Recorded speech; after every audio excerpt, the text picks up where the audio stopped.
Martinique Actualité.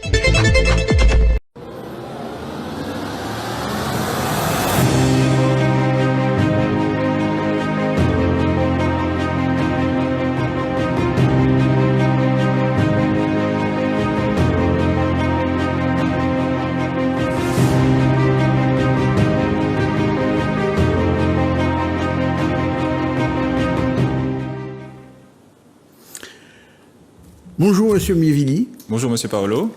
Eh bien, bienvenue sur les antennes de Zouk TV. Et bonjour aux téléspectateurs et téléspectatrices de Zouk TV.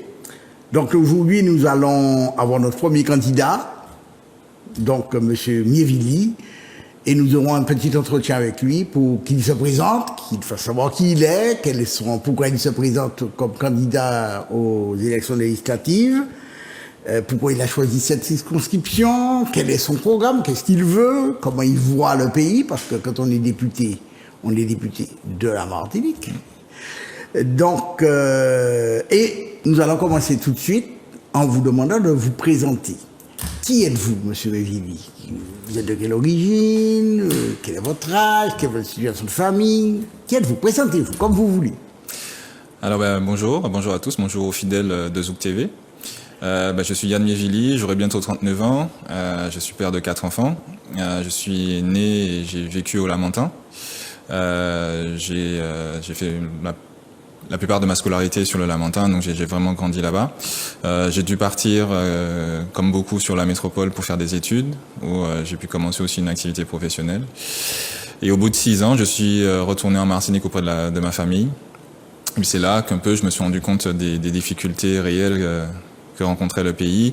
C'est là que j'ai vu les différences entre la France et la Martinique en termes de coût de la vie, en termes d'emploi, en termes de structuration de projets pour les jeunes. Et en 2019, depuis 2019, j'ai décidé de m'engager en politique.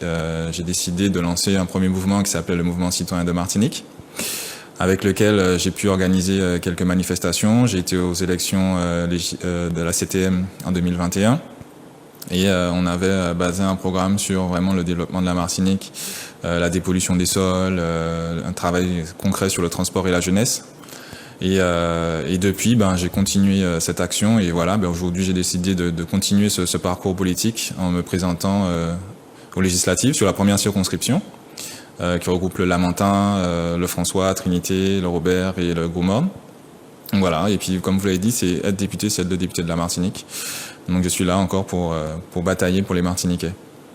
Parfait. Est-ce que vous êtes dans quel domaine professionnel? Vous faites quoi dans la vie pour parfaire cette présentation? Je suis conseiller à l'emploi au Pôle emploi. D'accord. Donc je suis vraiment là aujourd'hui, je suis vraiment au cœur des problématiques des Martiniquais. Je les côtoie quotidiennement.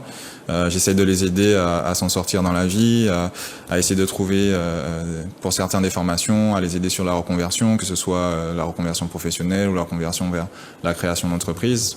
On a beaucoup de Martiniquais aujourd'hui entre les jeunes et les moins jeunes, donc on a entre 25 et 30 ans et 45 et 55 ans qui pensent aujourd'hui à la création d'entreprises. Donc mon travail, c'est de les aider, de les accompagner au mieux pour sortir un peu de cette précarité dans laquelle ils sont. Très bien. Alors, vous l'avez indiqué tout à l'heure, vous avez créé un mouvement politique qui s'appelle le Mouvement Citoyen de la Martinique, oui. C'est bien ça? Qu'est-il devenu? Il vous soutient? Vous venez en son nom? Ou vous avez un rassemblement plus large? Vous avez évoqué les élections territoriales de 2021. Il me semble que vous étiez allié pour la circonstance avec le mouvement Moun de M. Bérisson. Qu'en est-il? Aujourd'hui, après les élections de la CTM, chacun a fait son bout de chemin.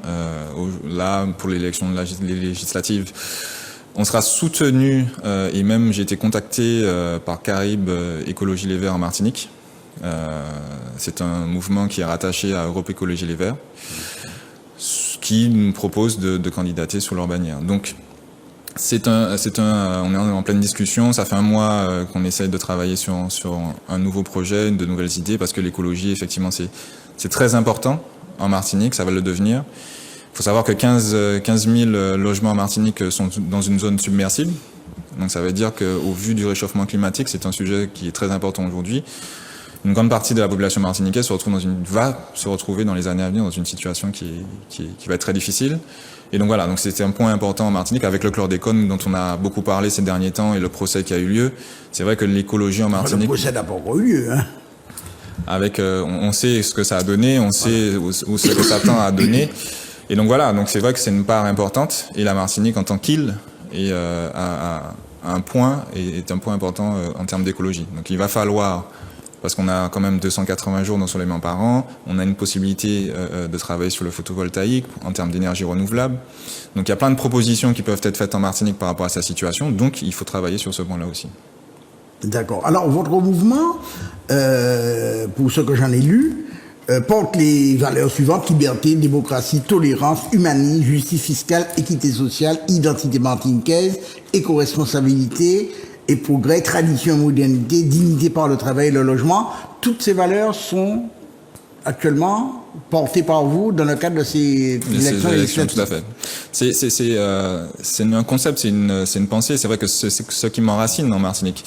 Et je traite beaucoup de sujets, des sujets qui sont importants à mon sens, hein, en tant que moins jeune martiniquais qui a vécu en Martinique, qui est parti, qui a vu une différence entre les deux, entre la vie en Martinique et la vie en France. Et c'est vrai que il y a un point qui revient souvent et qui m'est revenu souvent, c'est la question de s'enraciner en Martinique. C'est vrai je constate qu'on a cette difficulté de s'approprier soi-même la Martinique, et ce qui fait que parfois, je le constate dans mon travail, beaucoup de jeunes ont cette première idée de quitter le territoire, de ne pas chercher vraiment à s'y implanter, à s'investir, à créer de la matière. Alors effectivement, il y a le côté politique qui entre en ligne de compte, où il n'y a pas suffisamment d'accompagnement, il n'y a pas suffisamment d'aide, il n'y a pas suffisamment de moyens mis en place pour permettre à tout un chacun de pouvoir rester en Martinique et de pouvoir développer des activités. C'est ce qu'on a longuement débattu au sein du mouvement citoyen de Martinique, c'est les points qu'on a fait ressortir. Et c'est un travail qu'on est en train de faire aujourd'hui, c'est de faire comprendre aux Martiniquais qu'il faut qu'ils se réapproprient cette Martinique qui leur appartient et qu'ils en fassent quelque chose de positif.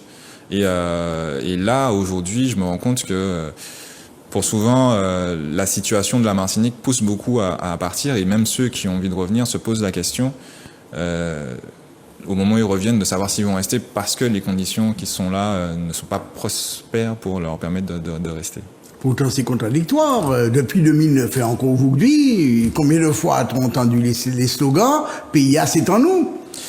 Alors les slogans sont toujours bons, et puis il faut voir qui les soutient, ces slogans. Parce qu'aujourd'hui, quand on regarde la Martinique, quand on regarde les jeunes, depuis très longtemps, on a plus de 3000 jeunes qui sont chaque année chercher travail, chercher une vie meilleure à l'étranger, que ce soit en France, aux États-Unis, au Canada, même à Hong Kong. On a beaucoup de Martiniquais qui s'expatrient, qui vont chercher l'Eldorado ailleurs, parce qu'en réalité, ils ne trouvent pas cet enracinement, cette possibilité de se développer. Et c'est vrai que, politiquement parlant, on ne donne pas du rêve à cette jeunesse. On leur permet pas de rêver, de se construire, d'élaborer un plan de vie sur la Martinique. Et les jeunes aujourd'hui se rendent compte que pour être formés, pour réussir à avoir une vie familiale, une vie sociale, il va falloir s'expatrier. Et c'est ce qui est dommage. C'est ce qu'on décrit depuis très longtemps chez nous. On a un coût de la vie qui est relativement important en Martinique, ce qui peut pousser beaucoup à aller chercher une meilleure aisance de vie. Quand on regarde depuis 2021, on a lancé une manifestation parce que les prix du gaz et de l'essence augmentaient. Aujourd'hui, on est arrivé à des prix dernièrement à 1,87, presque 1,90 €. Quand vous regardez la répartition de ces prix, il y en a pour 50%, presque 60% de taxes qui sont liées à l'octroi de mer. Donc vous voyez l'impact que ce coût. Même moi aujourd'hui... 60% pour le mer, non, pas tout à fait. Il y a le FIRT, le fonds qui alimente les travaux routiers notamment, hein, qu'il s'agit de... on peut en parler des travaux routiers. Moi, je regarde la Martinique, je circule sur la Martinique, et je pense que beaucoup de Martiniquais sont d'accord avec moi pour dire que il n'y a que certaines routes qui sont relativement refaites chaque année et qu'il y a une grande disparité au niveau du territoire. C'est possible. Et les axes secondaires ne sont pas remis à jour, ce qui pourrait permettre de limiter... Les axes secondaires appartiennent aux communes. On est d'accord. C'est à partir de tout un chacun. Oui, on est d'accord. La CTM a son rôle, les communes ont leur rôle, mais aujourd'hui... D'accord. Enfin bon, je voulais simplement reprendre, effectivement, il y a des taxes, l'octroi de mer ne représente que peu de choses sur le prix de l'essence. Ah non. L'essentiel, c'est le fonds d'investissement routier. Quand on regarde, suite à la manifestation qu'on a faite à la CTM, la SARA, justement, sort chaque mois un détail des prix, et on voit la répartition de ces tout à taxes. fait. Non, mais on voit on est chaque d'accord. partie que prennent les distributeurs, la SARA dans le processus de fabrication et les taxes liées à la CTM et une partie à l'État. Cela dit, l'augmentation des prix des carburants sont liés au prix d'entrée. Il y a les taxes, mais au départ, les prix ont plutôt tendance à augmenter. Ils n'augmentent pas qu'en Martinique, ils augmentent partout. Alors les prix de base, effectivement, augmentent. Le baril de Brent a évolué, mais on s'est rendu compte qu'à prix identique, il y a 5-6 ans, le coût à la sortie à la pompe n'est pas le même qu'aujourd'hui. Donc on voit bien qu'il y a un vrai problème au niveau de cette taxation qui a eu pour intérêt de mettre en place plusieurs épisodes au niveau des médias concernant cette thématique, au niveau de tout ce qui est la grande distribution. On voit bien que les Martiniquais aujourd'hui sont impactés et qu'il y a une nécessité de répondre à cette problématique. Et ça, c'est un combat sur lequel je suis depuis 2019 pour essayer de mettre la lumière sur ça, pour que les Martiniquais puissent comprendre cette taxe. Aujourd'hui encore, il y a une problématique qui vient depuis quelque peu. La Poste a repris en gestion les frais de douane. Il y a une pétition qui a été lancée par deux femmes, Madame Joseph Donguet et Madame Dalma Mézen, concernant cette problématique. Et là, aujourd'hui, 16 000 signataires se rendent compte qu'il y a une vraie problématique à ce niveau-là. Donc la Martinique est en train d'être surchargée fiscalement pour permettre au système d'être maintenu, mais on ne voit pas en réalité concrètement dans l'activité économique martiniquaise l'impact de cette taxe au quotidien. Alors, j'ai lu dans les documents que vous avez publiés qu'effectivement vous partez en guerre un peu contre l'octroi de mer. Oui. Bon, mettons. Mais vous savez que cet octroi de mer finance les communes. Alors, elle finance les communes. Comment vous faites? On la supprime et on fait quoi? On dit quoi aux communes? De se débrouiller? Vous savez, j'ai pour habitude d'être honnête avec les Martiniquais. Quand je leur parle sur les réseaux, je suis honnête avec eux. Je leur ai dit que pendant la bataille qu'on a eue concernant l'octroi de mer, effectivement, cet octroi de mer finance à 70% les communes et à 30% la collectivité. Mais la réalité de la Martinique aujourd'hui au niveau des élus, c'est que cette taxe, en réalité, la grande majorité de cette taxe finance le salaire des fonctionnaires de ces établissements. Il y a un problème en Martinique. Il y a des personnes qui capitalisent leur position au niveau de ces communes en embauchant un certain nombre de personnes pour asseoir leur assise politique. Il faut que ça change. Il faut plus qu'on travaille sur des votes. Aujourd'hui, la population doit comprendre que chaque emploi qui est créé au niveau de ces institutions pour permettre aux maires en place de rester sur sa position, c'est de la fiscalité que la population va devoir payer. Et ça, c'est une charge solidaire, parce que c'est toute la population martiniquaise qui la paye, peu importe sa situation économique.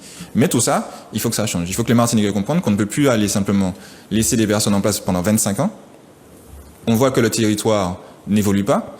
Aujourd'hui, il y a une problématique. Je me rends compte qu'avec mes enfants, je vis au Lamentin, je suis obligé d'aller sur le Maliconin Fort-de-France pour trouver 4 balançoires. Vous imaginez? Alors que je paye de l'octroi de mer tous les jours dans tout ce que je vais, soit au centre commercial, à la pompe payée. Il y a un problème au niveau de l'aménagement du territoire. Il n'y a plus de visibilité en Martinique. Ce qui fait qu'aujourd'hui, on est obligé de partir ailleurs pour essayer de trouver de quoi permettre à nos enfants de pouvoir sortir, s'amuser et faire autre chose que de rester devant la télé, devant les écrans. Vous savez aussi que l'octroi de mer essaie de limiter les risques pour ce que nous avons comme production locale par rapport à une production importée. C'était le principe au départ, oui, je suis d'accord avec vous. Qu'est-ce que vous en faites? Aujourd'hui, la production locale a largement disparu. Il ne reste pas grand-chose comme production locale en Martinique. L'octroi de mer était là pour protéger effectivement la production locale contre les importations. La majorité, 80% des produits sont importés en Martinique. Qu'est-ce que vous protégez en réalité? On ne protège pas grand-chose. On a un peu d'agroalimentaire, on a des produits ménagers, on a des choses de ce genre. Si vous supprimez le différentiel d'octroi de mer, ces produits seront encore moins compétitifs, à supposer qu'ils le soient, non? Non, parce qu'il va falloir travailler, justement, accompagner cette production locale qui est en train de mourir pour l'aider à se développer et à augmenter leur capacité de production pour réduire ses coûts. Si vous partez simplement sur de la fiscalité pour aider une production locale qui est en train de mourir aujourd'hui, on voit bien l'effet. Aujourd'hui, il n'y a plus grand monde qui arrive à produire en Martinique. Il n'y a plus d'investissement dans ce procédé. On aurait pu faire plein de choses. Mais on le remarque, il faut faire un vrai travail là-dessus. Il y a des possibilités, mais quand vous regardez un boulanger aujourd'hui, qui payent de l'octroi de mer sur la farine, qui payent de l'octroi de mer sur le beurre, qui payent de l'octroi de mer sur la fabrication pour faire du pain et des croissants. Finalement, qu'est-ce qu'il fait? Eh bien, il préfère commander un produit semi-fini, et il n'a juste qu'à le mettre au four et puis le vendre. Donc on voit bien qu'il y a un réel problème à ce niveau-là. Et c'est ça qu'on essaie de faire comprendre aux Martiniquais. Et les Martiniquais commencent à le comprendre parce qu'ils commencent à voir que leur porte-monnaie commence à être relativement impacté sur ce coût de la vie. Et aujourd'hui, il y a des personnes qui se posent des questions et qui ont besoin de réponses. Et notre travail depuis, c'est de leur apporter les réponses concernant ça. Bon. Alors pour clore ce chapitre, donc vous, si vous êtes élu, vous ferez en sorte que, par mesure législative, cette spécificité de la Martinique, et pas que de la Martinique, donc des autres départements. Disparaître. Il faut. L'Europe statuait sur le fait de faire disparaître cette taxe parce qu'elle était injuste. Elle n'avait plus son sens réel. C'est pas exactement ce qu'il Elle a été reportée de 2022 jusqu'à 2023. C'est pas une question d'injustice, c'était parce qu'elle porte atteinte à la concurrence libre et non faussée. Elle porte atteinte, oui. Donc elle n'a plus de légitimité. C'est ce que l'Union européenne dit. C'est pas une question d'injustice. Mais ça crée une injustice en Martinique. Non, peut-être. Mais le but de l'Union européenne en voulant s'attaquer à l'octroi de mer, c'est qu'elle portait atteinte à la liberté de faire circuler les marchandises. C'est-à-dire au dogme de la concurrence libre et non faussée. Bon. Donc vous considérez que la suppression de cet octroi de mer, bon, qui pèse, et faut pas, en tout cas, il y a une partie importante qui va financer les communes. Alors, comment les communes, immédiatement, supposons que vous obteniez gain de cause. Comment font les communes en France? Il n'y a pas d'octroi de mer en France. Elles arrivent quand même à fonctionner. Elles arrivent à faire de l'investissement. Donc c'est qu'il y a une possibilité. Aujourd'hui, il ne faut pas simplement que supprimer l'octroi de mer de façon radicale. Il faut un accompagnement. Parce que depuis... Et cet accompagnement viendra de qui? Elle viendra de l'État. Il va falloir demander à l'État de nous accompagner. Depuis le 1er janvier, je tiens à rappeler aux Martiniquais que depuis le 1er janvier 2022, il y a une modification au niveau de l'octroi de mer. Les entreprises qui étaient assujetties à hauteur de 300 000 euros de chiffre d'affaires ne le sont plus aujourd'hui. Et le surcoût qu'ils avaient impacté à cet octroi de mer, ils ne l'ont toujours pas retiré aujourd'hui. Donc, comprenons-nous bien, aujourd'hui, il y a des entreprises qui profitent de cette situation, qui laissent le coût, l'impact qu'ils avaient eu depuis l'année dernière sur cette prise en charge, mais ne l'ont pas retiré là. Donc, il va falloir travailler pour bien veiller à ce que ces entreprises fassent, au moment où on va arriver à cette suppression de l'octroi de mer, fassent bien le travail de retirer ce surcoût. Il faut une transparence aussi dans les prix. Parce qu'aujourd'hui, les prix ne sont pas très clairs. Chacun se relance la balle entre CMA, CGM, entre les grossistes, entre la grande distribution, et tout le monde dit qu'ils sont à couteau tiré, que personne ne fait de supermarché sur les produits. Donc il va falloir qu'il y ait d'abord une transparence sur ces prix pour qu'on puisse voir qui prend quoi sur quoi. Et à ce moment-là, au moment où on va transiger, on pourra effectivement dire aux Martiniquais, voilà le coût réel de l'entrée d'un produit sur le territoire, voilà le coût réel qui arrive à la grande distribution, et voilà le coût qui sera au moment où l'octroi de mer sera supprimé sur ces produits, voilà le gain qu'ils vont garder. Est-ce que vous pensez possible de réaliser cette transparence sans contrôle? Mais il faut qu'on ait une commission de contrôle. Donc vous êtes pour un contrôle? Oui, il faut de la transparence. On a une direction générale qui n'a pas suffisamment de moyens pour faire son travail. Donc il va falloir l'aider. Une direction aussi, de? La direction générale de la répression des fraudes, qui est censée faire ce travail de... Vous savez qu'on l'a réduite comme peau de chagrin, hein, le gouvernement actuel, depuis que M. Macron est là, on a limité, les effectifs ont été divisés. Hein. C'est ce que je dis. Donc nous, on avait comme projet de créer une commission citoyenne, donc apporter un plus par le biais de mettre des citoyens aussi au cœur de cette activité, parce qu'il faut que tout le monde prenne ses responsabilités.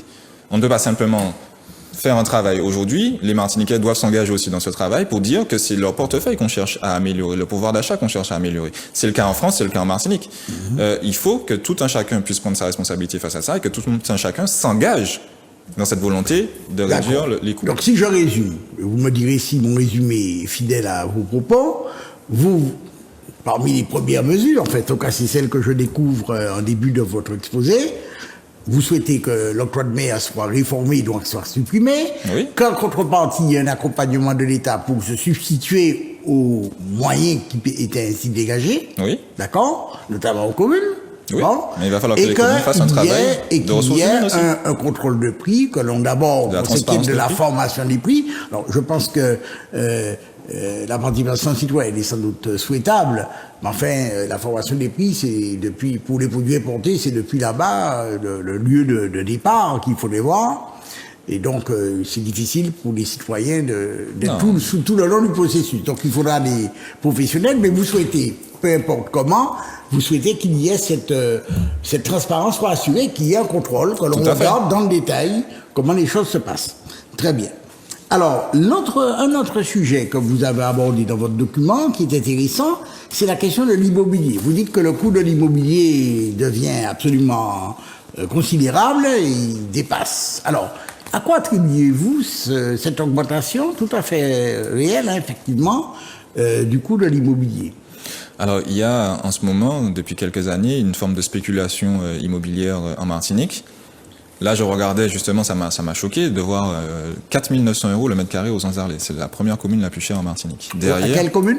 Les Anzarlais. Anzarlais. Ensuite viennent Trois-Îlets, Casse-Pilote, enfin la plupart des communes du Sud, Sainte-Luce et autres.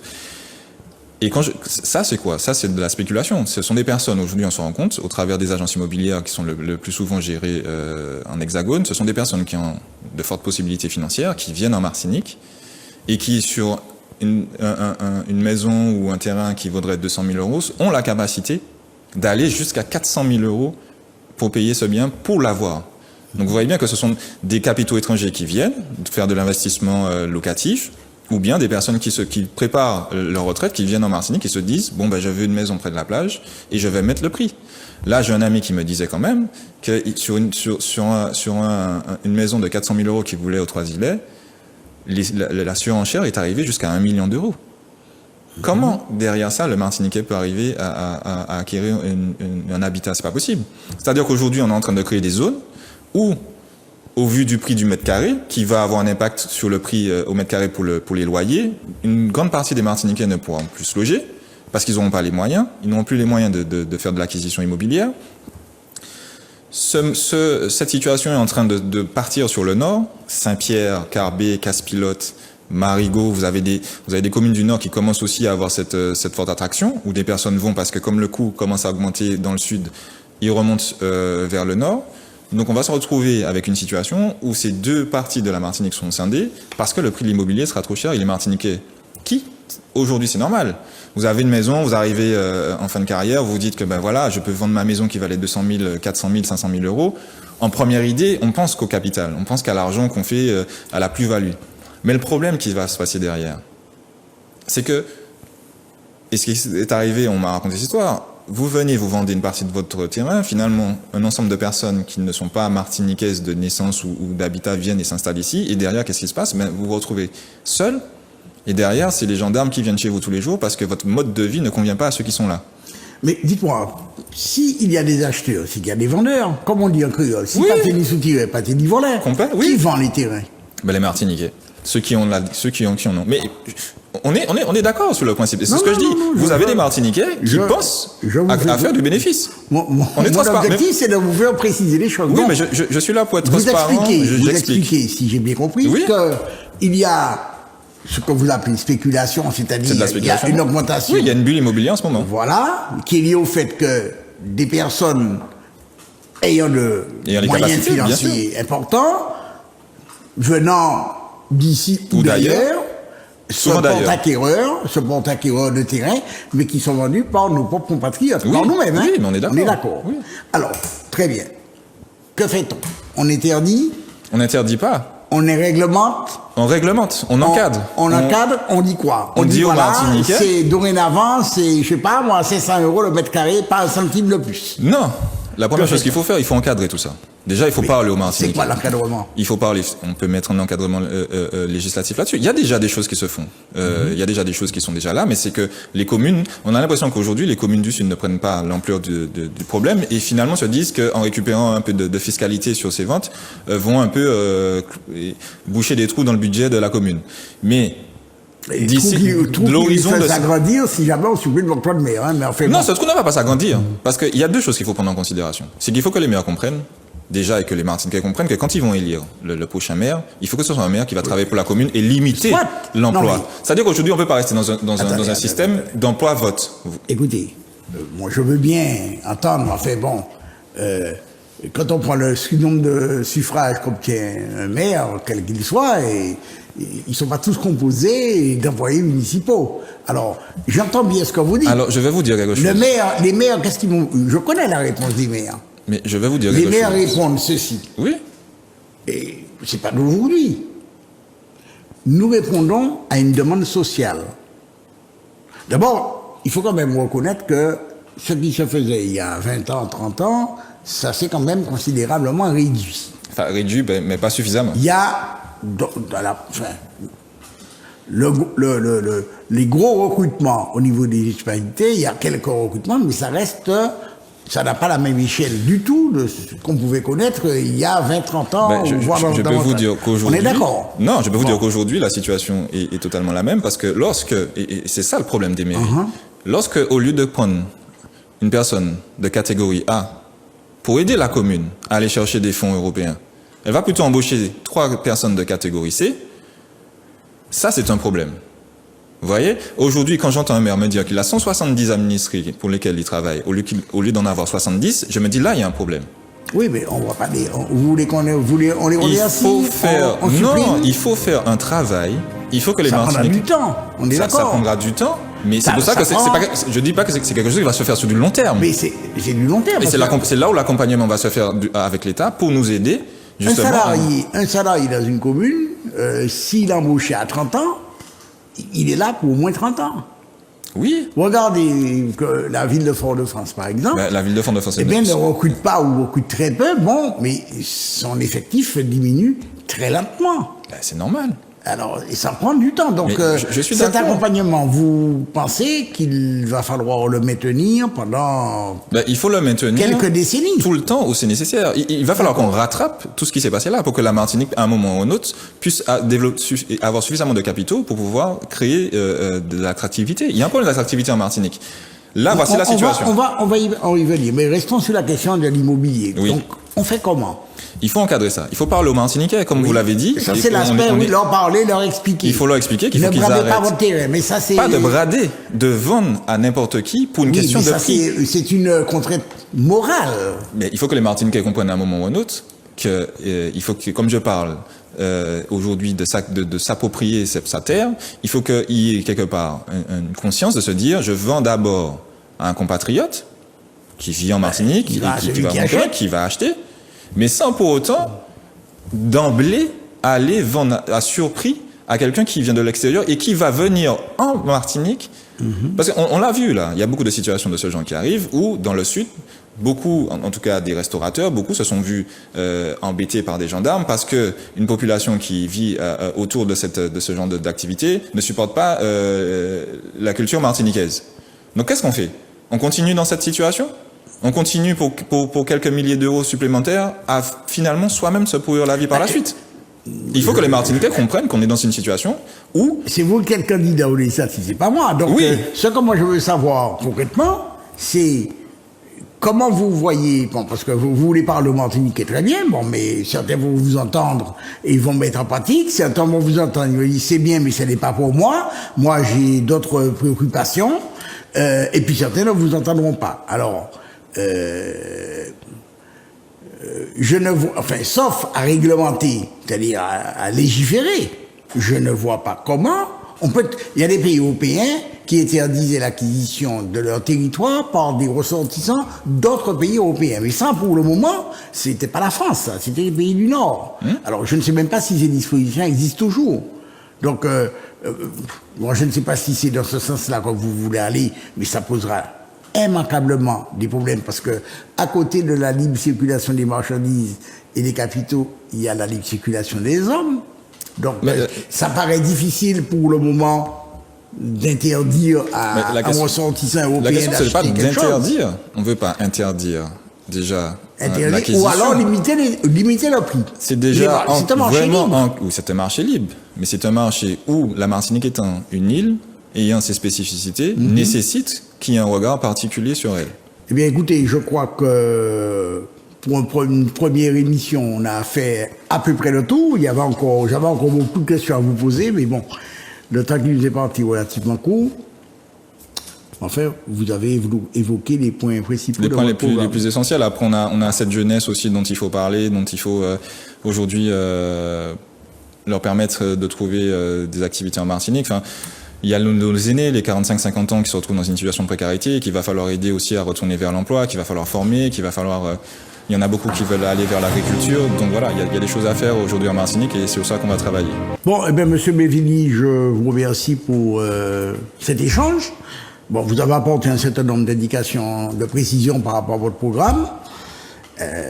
Écoutez, c'est la démocratie qui parlera. Bon, à vous de convaincre les électeurs de la circonscription centre-atlantique dans laquelle vous vous présentez. Vous avez donné le nom des communes. Donc, moi-même qui suis du Aubert, je porterai attention à vos éventuelles conférences et en tout cas vos écrits. Merci, en tout cas, merci pour l'invitation et c'est avec plaisir que je reviendrai s'il faut détailler un peu plus notre programme. Merci.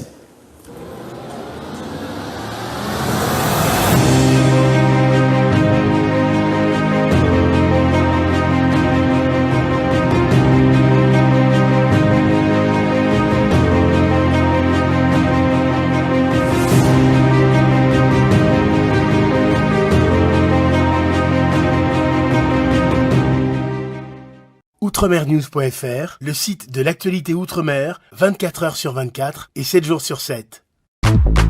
Retrouvez la chaîne Outremer News sur YouTube.